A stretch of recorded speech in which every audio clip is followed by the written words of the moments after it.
Assalamualaikum warahmatullahi wabarakatuh. Bagaimana anak-anak kabar kalian hari ini? Ya, alhamdulillah sehat ya.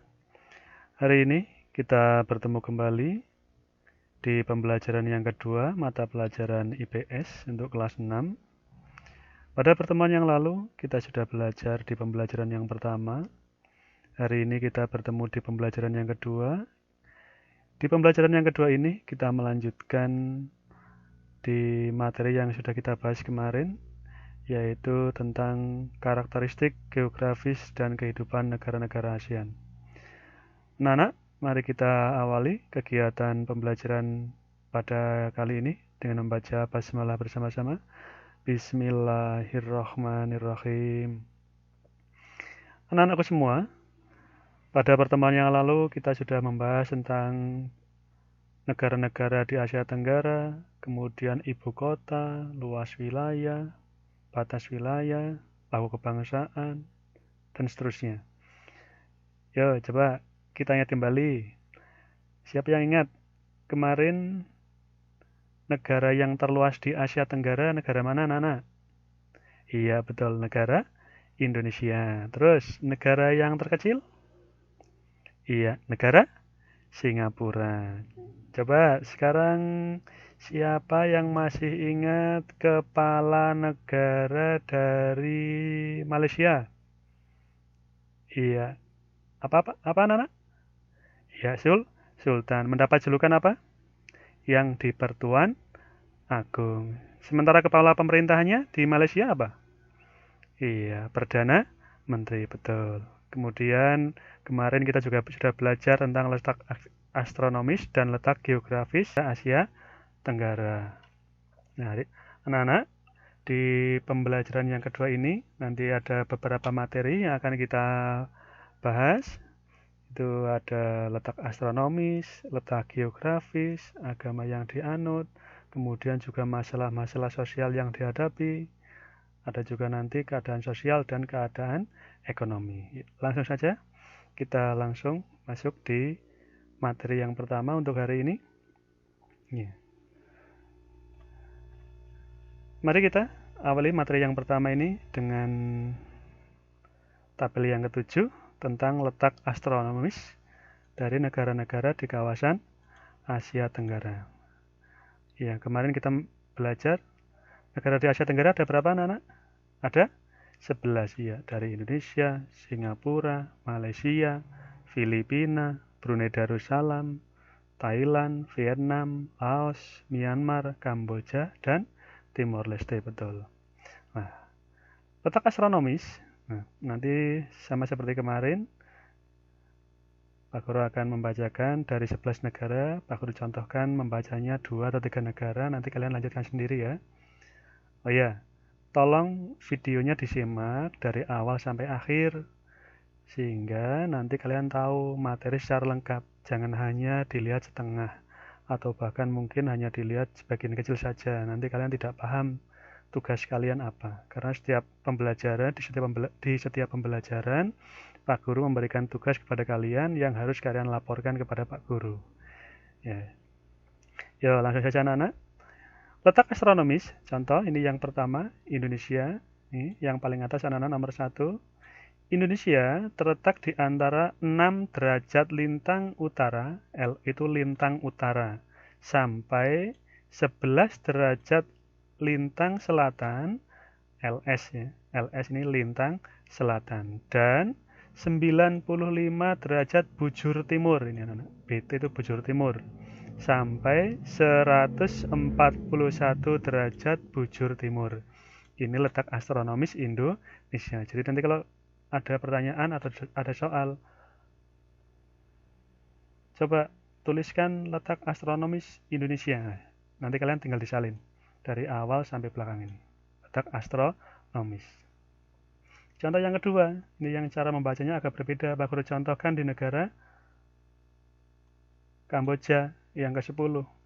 Letak astronomis negara Kamboja ini terletak di antara 10 derajat 30 menit lintang utara atau LU sampai 140 derajat lintang utara dan 103 derajat bujur timur sampai 108 derajat bujur timur. Kalau anak-anak amati apa yang berbeda di sini? Iya, ada ini.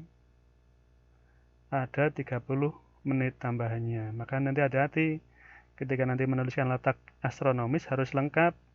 Jadi kalau angkanya ada yang salah atau mungkin menuliskan lintang utara atau lintang selatannya salah, maka nanti jawabannya menjadi salah. Maka kalian harus hati-hati. Yuk coba baca bersama-sama. Berapakah letak astronomis dari negara Brunei Darussalam? Ya, bersama-sama. Brunei Darussalam terletak di antara 4 derajat lintang utara sampai 5 derajat lintang utara dan 114 derajat bujur timur sampai 115 derajat bujur timur. Ya, betul. Seperti itu anak-anak. Silakan ada negara-negara yang lain. Sambil di rumah, sambil istirahat, nanti disimak videonya. Dari diulang-ulang, nanti kalian jika ada pertanyaan bisa menjawab dengan lancar. Ya, kita lanjutkan anak-anak di tabel yang ke-8. Tabel yang ke-8, kalau yang ke-7 tadi tentang letak astronomis, sekarang keadaan geografis dari negara-negara di Asia Tenggara. Ada 11 negara sama, Pak Guru buatkan tabel seperti ini agar kalian lebih mudah untuk mempelajarinya di rumah. Ya, langsung saja anak-anak. Indonesia, keadaan geografisnya itu berupa negara kepulauan. Kita itu negaranya terdiri dari beribu-ribu pulau. Kita tinggal di pulau apa anak-anak? Ada yang tahu? Iya, kita tinggal di Pulau Jawa. Ada pulau yang lain. Di sebelah barat kita ada Pulau Sumatera, di sebelah utara kita ada Kalimantan, Sulawesi, di sebelah timur jauh sana nanti ada Papua. Negara kita berupa negara kepulauan yang kaya akan sumber daya alam disingkat SDA. S-nya itu sumber, D-nya daya, A-nya alam. Luar biasa, emas. Kita kaya akan sumber daya alam, tidak hanya dari bahan tambang, dari yang lain juga banyak. Keadaan geografis Indonesia. Di yang kedua, atau keadaan geografis Singapura. Singapura terbagi menjadi tiga wilayah. Di sebelah barat itu berupa lembah dan bukit. Kemudian di sebelah tengah itu berupa bukit, timah. Kemudian yang di sebelah timur itu berupa dataran rendah. Kemudian Malaysia secara geografis, nah, kemarin masih ingat di gambar petanya? Di peta Malaysia terbagi menjadi 2, yaitu Malaysia Barat dan Malaysia Timur. Jadi secara geografis Malaysia terbagi menjadi 2 wilayah. Kalau negara kita itu berpulau-pulau, kalau Malaysia terbagi menjadi 2 wilayah. Terus anak-anak langsung kita lanjutkan ke negara berikutnya. Masih di tabel 8, ini masih lanjutan dari tadi. Kalau tadi baru negara 1 sampai yang ke-6, sekarang ke negara 7 sampai 11. Nah, ada yang unik di sini anak-anak. Ada yang pernah pergi ke laut? Iya, ada ya. Di Asia Tenggara itu ada satu negara yang tidak memiliki pantai anak. Iya, jadi negaranya tidak memiliki pantai, yaitu negara Laos. Ya, negara Laos ini tidak memiliki pantai. Dan di sana itu sebagian besar itu berupa pegunungan. Loh, Pak Guru, apa sebabnya kok tidak ada pantai? Iya, karena negara Laos ini dikelilingi, di sampingnya itu bukan lautan, tapi dikelilingi oleh negara-negara lain. Ya, kemarin kalian sudah melihat di peta. Nah, Laos itu dikelilingi oleh negara-negara lainnya, sehingga dia tidak memiliki laut. Jadi nanti ada pertanyaan, negara di Asia Tenggara yang tidak memiliki pantai yaitu Laos. Oh iya, kalau kemarin negara yang tidak pernah dijajah, negara apa anak? Ada yang masih ingat? Iya, apa? negara? Iya, Thailand. Negara Thailand tidak pernah dijajah. Yang tidak punya pantai yaitu Laos, betul. Berikutnya, tabel yang ke-9. Ini tentang agama yang dianut di setiap negara serta keadaan sosialnya. Contoh yang pertama di sini, coba anak-anak cermati di yang negara yang pertama, yaitu negara Indonesia. Di Indonesia, agama yang dianut ini di kolom ini Islam, Kristen, Katolik, Hindu, Buddha, dan Konghucu. Nah, kalau nanti ada pertanyaan, loh, ada 6. Terus yang paling banyak dianut agama yang mana? Di sini Pak Guru tuliskan yang paling awal. Jadi kalau yang agamanya tulis paling depan itu berarti negara yang paling banyak dianut. Contoh di Indonesia, Islam, Kristen, Katolik, Hindu, Buddha, Konghucu. Berarti negara yang di negara Indonesia agama yang paling banyak dianut yaitu agama Islam. Terus coba ke negara yang kedua, Singapura. Singapura, agama yang dianut di sana itu ada Buddha, Hindu, Islam, dan Kristen. Berarti di negara Singapura agama yang paling banyak dianut di sana apa, anak-anak? Iya, betul, Buddha. Seperti itu ya. Jadi nanti di sini Pak Guru cantumkan ini agama-agama yang dianut di negara itu. Kemudian kalau nanti ada pertanyaan, agama yang paling banyak dianut di negara apa misalnya, maka cermati di agama yang Pak Guru tulis paling awal. Contoh di sini, di Malaysia, agama yang paling banyak dianut apa, anak-anak? Iya, betul, Islam. Di Filipina, iya, Katolik. Ya, dan seterusnya. Nanti untuk negara yang ke-5 sampai ke-11 seperti itu cara membacanya. Kemudian ini agama yang dianut. Sekarang ke keadaan sosial. Keadaan sosial di Indonesia terdiri atas berbagai suku, agama, dan ras. Seperti kalian ketahui, di Indonesia itu sukunya luar biasa banyak. Agamanya berbeda-beda. Rasnya juga berbeda-beda. Tapi kita terbalut dalam sebuah ikatan Bhinneka Tunggal Ika, berbeda-beda tetapi tetap satu juga. Nih, keadaan sosial Indonesia. Kemudian di Singapura yang kedua, di sini lihat Singapura ini yang kedua. Ternyata di Singapura pun sukunya tidak hanya satu, anak-anak. Di sana juga berbeda-beda suku yang hidup atau yang tinggal di Singapura. Ada Cina, ada Melayu, ada suku India juga. Atau kan bahasanya kemarin kalian masih ingat ada bahasa Tamil, itu bahasanya India. Begitu juga untuk negara-negara berikutnya. Ya, nanti dibaca, dicermati. Ke tabel yang ini masih ke-9 lanjutannya, ya, masih sama anak-anak. Ini tentang agama yang dianut, kemudian keadaan sosial. Kalau tadi baru negara 1 sampai 4, sekarang negara ke-5 sampai yang ke-11. Di sini ada Laos misalnya.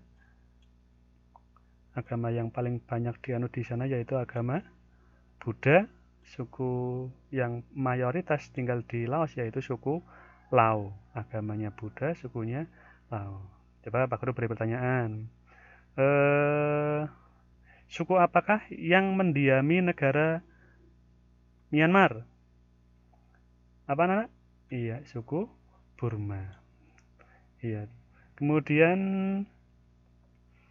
apakah agama mayoritas di negara Brunei Darussalam? Iya, agama Islam, betul. Ya, langsung saja anak ke tabel yang ke-10. Ini tentang keadaan ekonomi negara-negara Asia Tenggara. Yang pertama, atau 1, negara Indonesia. Indonesia disebut dengan negara agraris. Ulang ya, agraris. Kenapa kau mendapat julukan negara agraris? Karena sebagian besar penduduknya bekerja sebagai seorang petani. Maka Indonesia mendapat julukan negara agraris. Jadi secara ekonomi bahwa Indonesia itu penduduknya mayoritas adalah petani.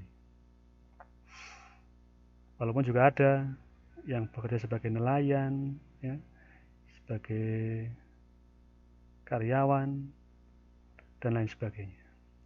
Kemudian Singapura itu bidang ekonomi yang paling banyak di sana itu adalah bidang perdagangan, industri, dan jasa. Dan Singapura memiliki pelabuhan yang paling ramai di Asia Tenggara. Jadi Singapura itu menjadi negara yang paling ramai pelabuhannya di Asia Tenggara. Oleh karena itu perdagangan dan industri di sana juga sangat maju. Jadi Singapura itu walaupun negaranya kecil, tapi secara pendapatan mereka luar biasa. Malaysia adalah penghasil karet terbesar kedua di dunia. Aku ulangi, Malaysia adalah penghasil karet terbesar kedua, tidak hanya di Asia Tenggara, tapi di dunia. Dan penghasil timah terbesar di dunia. Kalau menghasilkan karetnya terbesar yang kedua, menghasilkan timah terbesar di dunia. Filipina, penghasil kelapa dan serat apaka terbesar di dunia. Brunei Darussalam ini mendapat julukan negara petrodolar. Karena mereka menghasilkan minyak bumi dan gas. Sama seperti Singapura, anak-anak. Ya. Brunei Darussalam ini juga wilayahnya tidak begitu luas, tapi termasuk dalam negara yang pendapatannya besar di Asia Tenggara. Kalau Singapura tadi dari pelabuhan karena sangat ramai menjadi perlintasan, kemudian kalau Brunei ini karena menghasilkan minyak, maka disebut negara petrodolar. Masih lanjutan tentang keadaan ekonomi. Sementara untuk Thailand ini menghasilkan padi terbesar di Asia Tenggara. Kalau tadi Malaysia penghasil timah terbesar di dunia. Kalau Thailand penghasil padi terbesar di Asia Tenggara. Karena menghasilkan padi yang terbesar di Asia Tenggara, Thailand mendapat julukan lumbung padi Asia. Nah, sementara Vietnam dan Laos ini dilewati oleh sebuah sungai yang di sebelahnya pertanian sangat subur. Ini maka Vietnam dan Laos ini sebagian besar penduduknya ini bertani di sepanjang sungai yang bernama Sungai Mekong, termasuk nanti negara Kamboja. Jadi kalau Vietnam, Laos, Kamboja sungainya Sungai Mekong.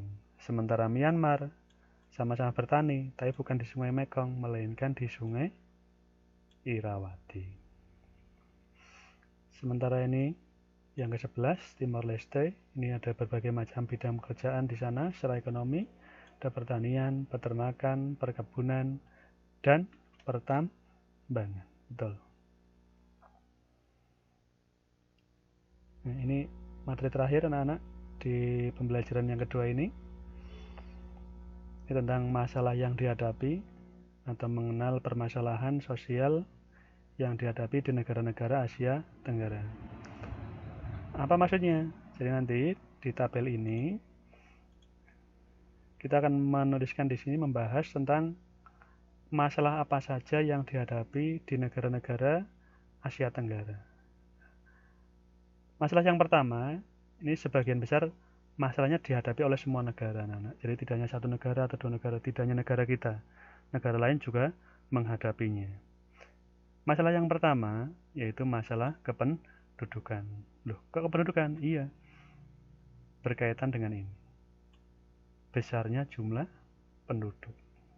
Contoh di negara kita, jumlah penduduknya sudah lebih dari 200 juta jiwa. Maka untuk mengantisipasinya, untuk upaya apa yang dilakukan untuk mengatasi masalah kependudukan, yaitu tentang besarnya jumlah penduduk. upaya mengatasinya dengan cara program keluarga berencana atau sering disebut dengan KB. Terus masalah yang kedua yang dihadapi di negara-negara Asia Tenggara yaitu masalah pengangguran. Di negara-negara Asia Tenggara itu jumlah penganggurannya banyak.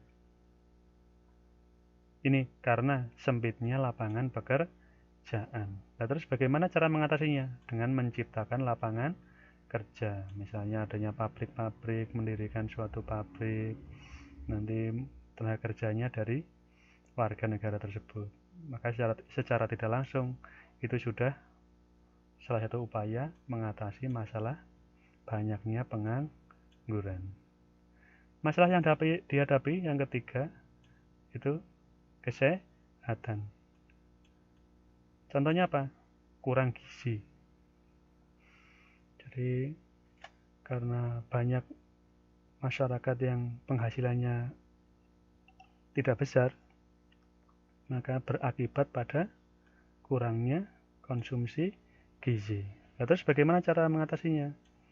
Nah, peningkatan gizi masyarakat. Ini salah satu contohnya, mungkin kalian pernah di suatu program dari pemerintah nanti diberi roti atau susu secara gratis. Itu berarti upaya untuk meningkatkan gizi masyarakat. Kemudian masalah apa lagi yang dihadapi di Asia Tenggara selain tadi tentang penduduk, kesehatan atau gizi? Nah, yang keempat yaitu kemiskinan. Contohnya apa? Ini karena rendahnya pendapatan, penghasilan masyarakat. Terkadang beberapa orang penghasilannya satu bulan hanya beberapa ratus ribu saja, sehingga tidak cukup untuk memenuhi kebutuhan hidup. Nah, terus bagaimana cara mengatasinya? Ya, tadi, agar orang-orang yang tidak punya pekerjaan atau mungkin yang penghasilannya kecil,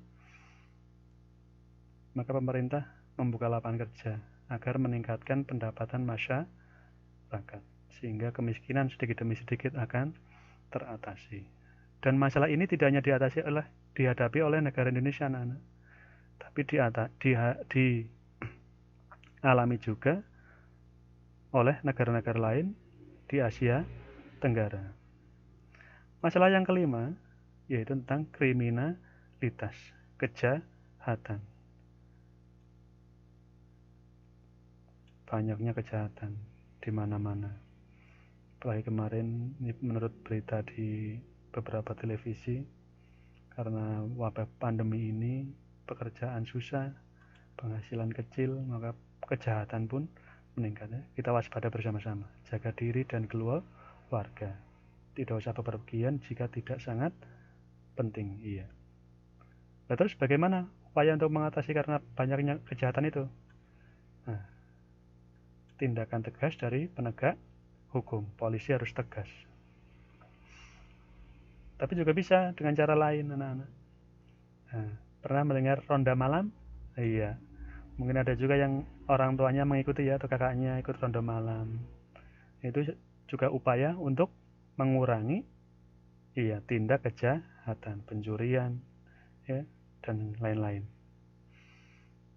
Masalah apa lagi yang dihadapi oleh negara Asia Tenggara? Yaitu masalah lingkungan hidup. Nah, ini sampah dan limbah. Tidak hanya itu, polusi udara. Iya, betul. Lalu terus bagaimana cara mengatasinya? Kalau sampah, ya, kalau membuang sampah jangan sembarangan, tapi dibuang ke tempat sampah. Bagaimana cara mengatasi limbah? Bisa dengan cara sebelum limbah itu dibuang, dibersihkan terlebih dahulu, sehingga limbah itu ketika dibuang ke sungai atau dibuang ke danau itu sudah tidak berbahaya bagi lingkungan.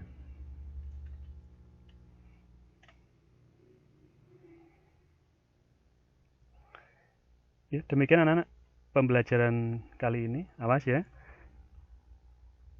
Nanti materi ini Setelah kalian lihat, kalian simak di video atau di YouTube, ya, tolong materinya disalin ke buku tulis, ditulis di buku tulis kalian, tapi tidak ditulis semuanya, ya. Yang kalian tulis cukup tabel 8, ya, tabel 8, tabel 10, dan tabel 11. Nah, setelah kalian selesai mencatat di buku tulis, tolong catatan kalian difoto, kemudian kirim ke Pak Guru lewat WA. Nah, mari kita tutup pertemuan kali ini dengan membaca hamdalah bersama-sama. Alhamdulillahirabbil alamin. Assalamualaikum warahmatullahi wabarakatuh.